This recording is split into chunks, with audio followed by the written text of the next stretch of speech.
नहीं. Right, we're going to special mention. Dr. Fauzia Khan. Thank you very much, Chairman Sir. The responsibility to provide health care is enshrined in the Constitution. Please. Today, however, it seems that the healthcare sector has become a business sector. People are reluctant to go to government-run hospitals because of the casual approach of the staff towards the patients in many hospitals. People go to a government-run hospital only when they absolutely cannot afford treatment in a private hospital, sir. They would prefer to sell off gold or property to go to a private hospital rather than a government-run hospital. The government should enact a health guarantee law and guarantee the provision of health facilities to all the people through the government. The criteria for health facilities should be decided by the government. It is necessary to determine SOPs for health care. Currently, such a procedure does not exist. The responsibility of the treating doctors, nurses, and other staff also needs to be determined. Moreover, there's a great need for transparency, sir. Placing the diagnosis, laboratory reports, and reports of other tests, the time-wise treatment provided by the hospital in a place accessible to the relatives of the patient should be made mandatory.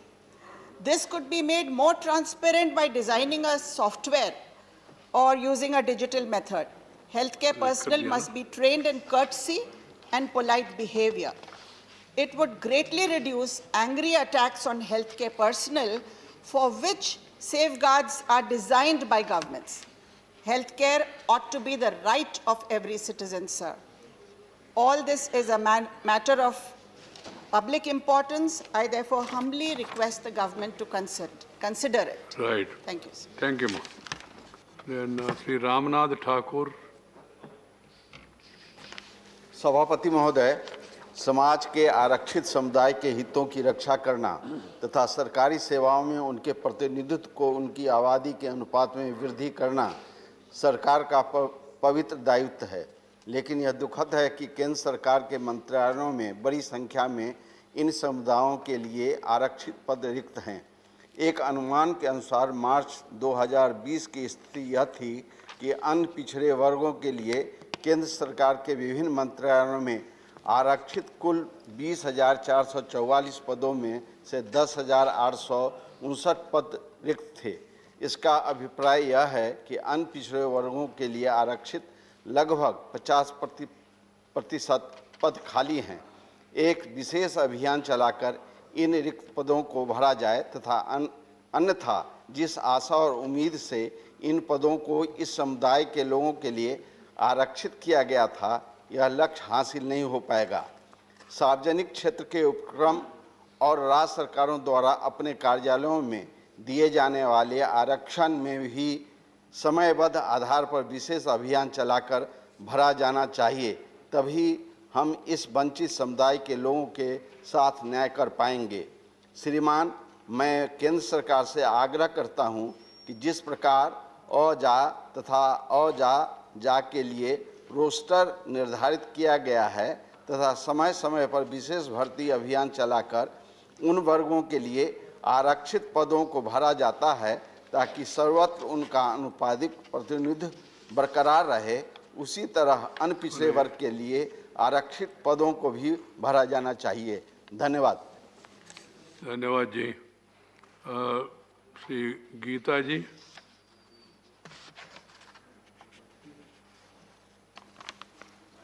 माननीय सभापति महोदय, बहुत बहुत धन्यवाद। मैं आपका बस सदन का ध्यान ऐसे स्थान की ओर आकर्षित करना चाहती हूं जो विश्व में एकमात्र स्थान है। यह स्थान उत्तर प्रदेश के इटावा औरैया जनपद की प्रकृति द्वारा एक उपहार है, जिसमें 5 नदियों का संगम है, जिसे पचनदा के नाम से जाना जाता है। ये जमुना, कुंवारी, सिंधु, पहुज और चंबल इन 5 नदियों का संगम है। इसे ज्ञान का स्थान भी कहा जाता है। ऐसी मान्यता है कि अपने द्वापर युग में भगवान कृष्ण ने सुदर्शन चक्र प्राप्त करने के लिए यही स्थान चुना था। अज्ञातवास के दौरान भी पांडवों ने भी यही स्थान आपको जो चुना था टेक्स्ट मुझे दिया वो टेक्स्ट और तो पढ़ना यही है। पीपल के पेड़ के नीचे तुलसीदास आपने जो जी टेक्स्ट वही है मुझे वही दिया, है वही है वो टेक्स्ट दिया पढ़ना था। है। मानवर 5 नदियों के इस संगम स्थल पर पर्यटन व अन्य परियोजनाओं की बहुत सी संभावनाएं हैं। कुछ समय पूर्व उत्तर प्रदेश के माननीय मुख्यमंत्री जी ने पचनदा को बांध परियोजना के रूप में विकसित करने का ऐलान किया व इस परियोजना के तहत 100 करोड़ रुपए की धनराशि का बजट में प्रावधान भी किया। प्रत्येक वर्ष कार्तिक पूर्णिमा के अवसर पर उत्तर प्रदेश, मध्य प्रदेश व राजस्थान के आस्था से जुड़े हजारों लाखों श्रद्धालु संगम स्थल पर एकत्रित होते और ईश्वर की साधना करते हैं। महोदय, केंद्र सरकार द्वारा देश में पर्यटन को बढ़ावा देने के लिए बहुत सी योजनाएं चलाई जा रही। मैं आपके माध्यम से माननीय मंत्री जी से अनुरोध करती हूं कि इन योजनाओं से पचनदा को जोड़ा जाए, जिससे संगम स्थल के पर्यटन केंद्र के रूप में और तेजी से विकसित किया जा सके। साथ ही बुंदेलखंड, औरैया, इटावा, कानपुर देहात व जालौन जिले के लोगों को रोजगार का अवसर उपलब्ध के साथ क्षेत्र का समग्र विकास हो सके। बहुत बहुत धन्यवाद। धन्यवाद जी। ये जो स्पेशल मेंशंस तो लिखकर मेरे पास भेजते, जो हमारा कार्यालय अप्रूव करते, उसी को सदन में पढ़ना है। उससे इधर उधर पढ़ना वो अलाउड नहीं है। इसलिए कृपया हर एक, केवल गीता जी के लिए नहीं, सबके लिए भी ये सुझाव है, अपना जो लिखकर भेजा उसी को सदन में जब अनुमति मिलता है पढ़ के सदन यहाँ रखना है, नहीं तो सभा पटल पर रखना है। अभी कहाँ से मिलेगा आपको स्पेशल? नहीं प्लीज, विषय अभी स्पेशल मेंशन चल रहे रामदास जी, उसके बाद देखें क्या करूँ मैं। आपको लिखकर भेजना था मुझे। I would have definitely considered your this thing. इसमें क्या है? श्री सना जहोबा ऋषंबा महाराज, कहाँ है महाराज? हाँ। Thank you, Honorable Chairman sir, for giving me this opportunity. And my special mention is demand to open UPSC or similar examination center in Manipur, Imphal.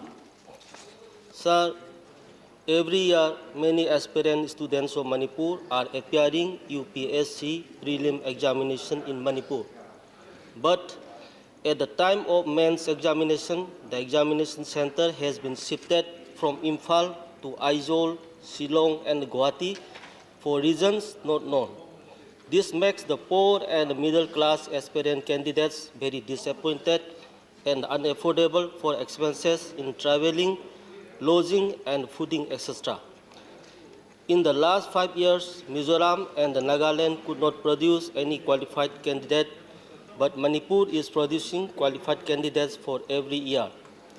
In 2020, as many as 30 candidates of Manipur have qualified in prelim examination, but only one candidate is from Mizoram and Meghalaya qualified.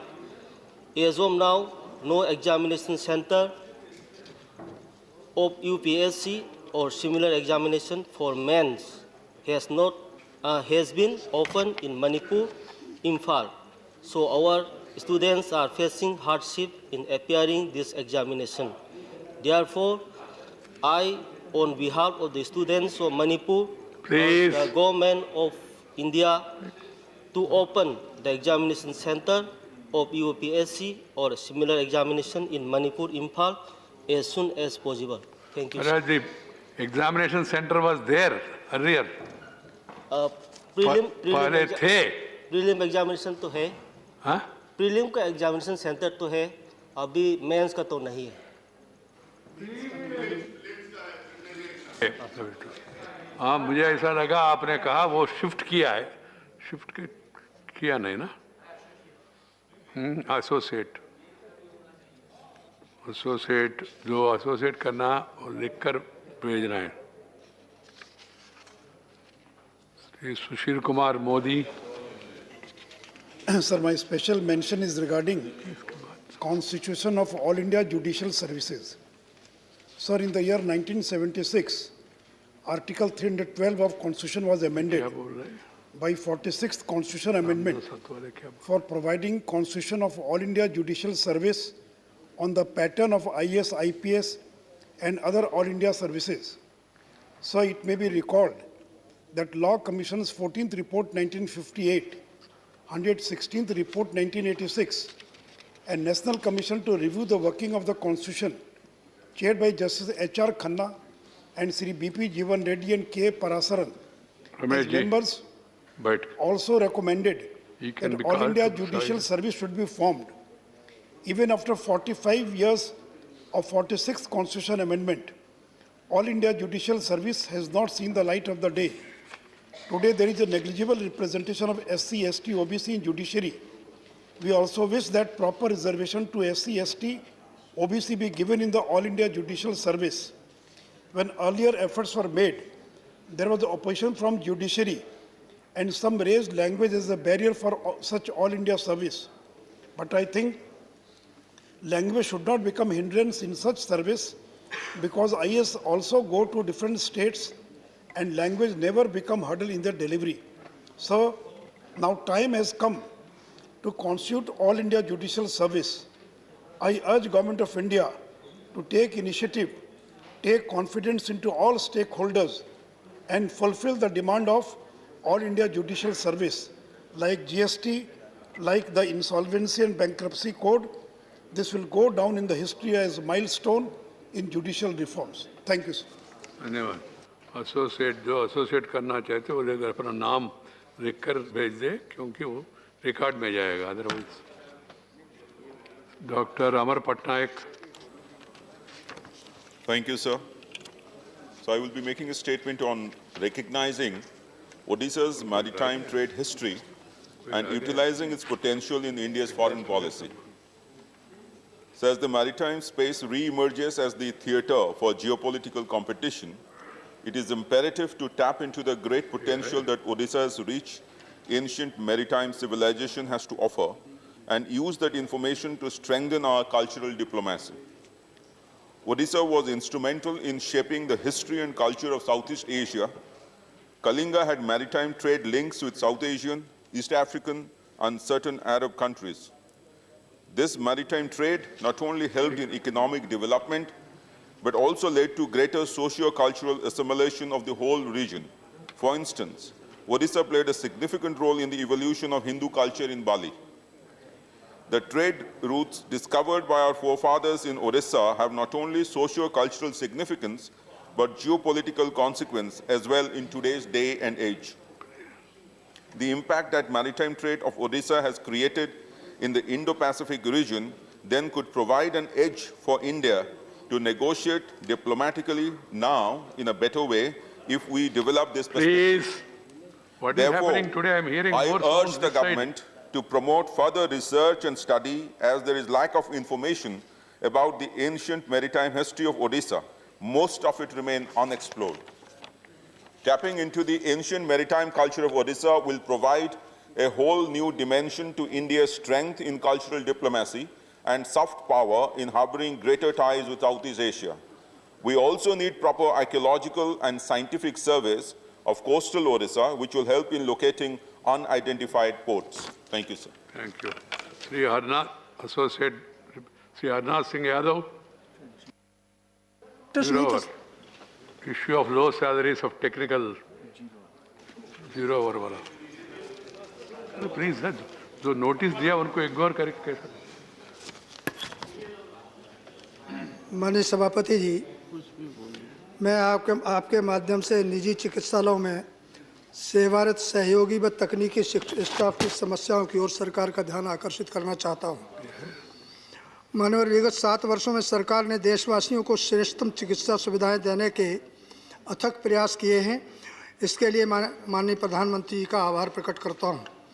महोदय, हम सभी जानते हैं कि नागरिकों को अच्छी चिकित्सा सुविधाएं प्रदान करने में सभी प्रकार के चिकित्सालयों में तकनीकी व अन्य सहयोगी स्टाफ की भूमिका अत्यधिक महत्वपूर्ण होती है और यह वर्ग अपनी श्रेष्ठ सुविधाएं रोगियों को तभी दे सकते हैं जब वे मानसिक तनाव से पूरी तरीके से मुक्त हों।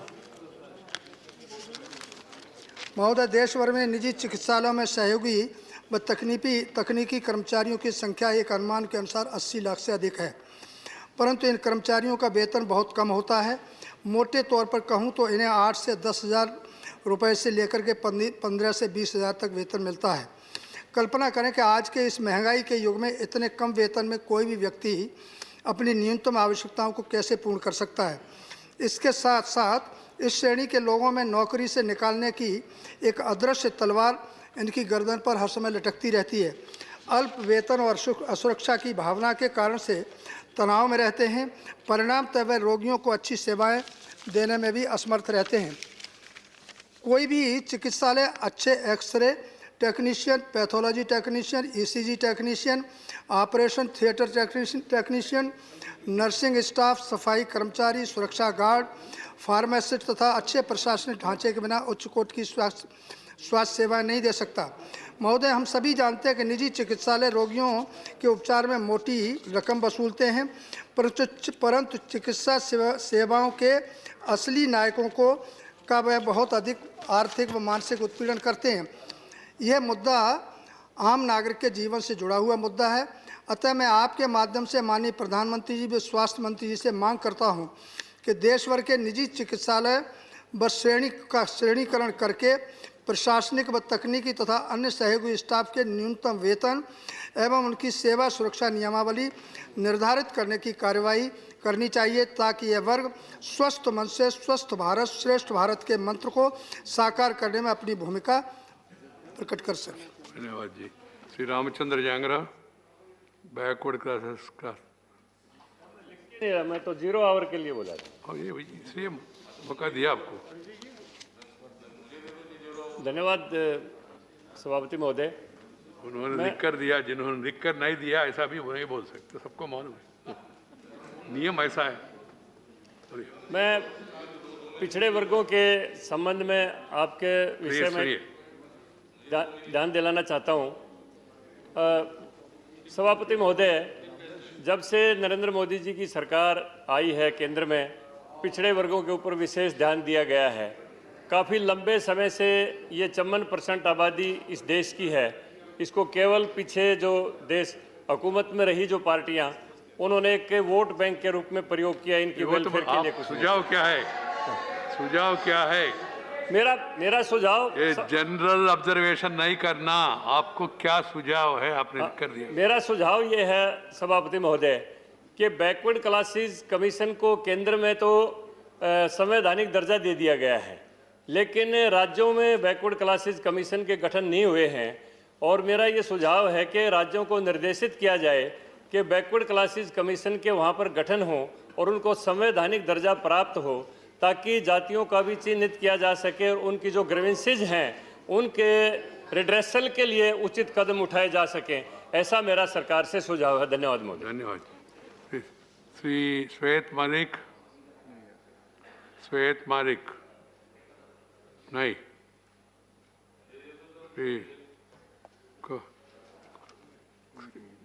श्री कुमार केतकर नहीं,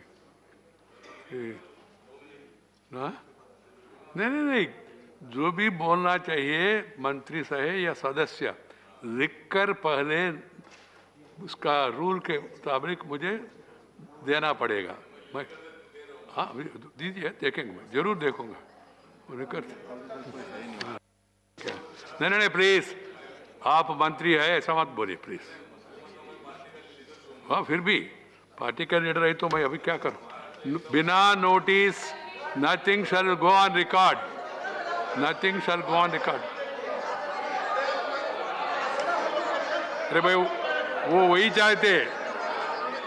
चाहते, आप उनको मदद कर रहे। मैं इश्यू को समाप्त कर। Nothing will go on record, nothing will go on record from both sides, nothing.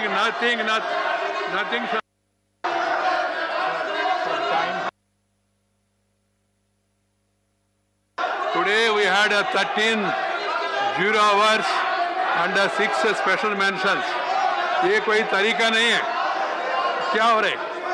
What is happening? Nothing shall go on record except what has been permitted by the chair.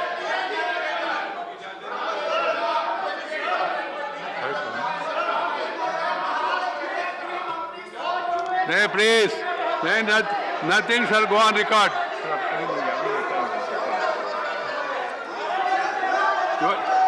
What is happening?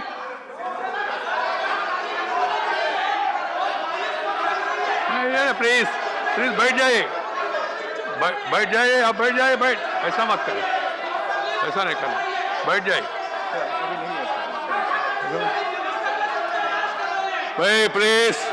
Both sides must understand nothing will be shown, nothing will be shown, nothing will go on record.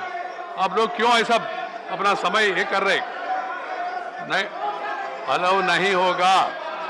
I am not allowing anybody to make mention of any state and make allegation.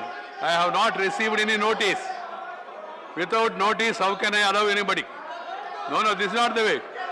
Please, you are not achieving any purpose. What can I do? Please, नहीं बैठ जाए, नहीं बैठ जाइए please. अचानक क्या हुआ भाई?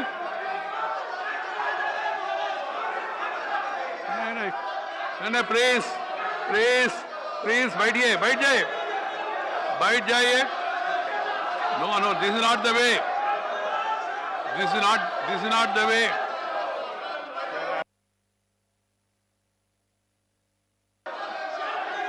भाई नहीं अलाउ नहीं किए तो हल्ला करने से क्या होगा? You are not understanding. I have not allowed anybody. I have not allowed them. क्या करे? You advise me. I have not allowed them. It is not going on record. Nothing is going on record. So time over. Now question hour. Question 271. Question, please बैठ जाइए, question number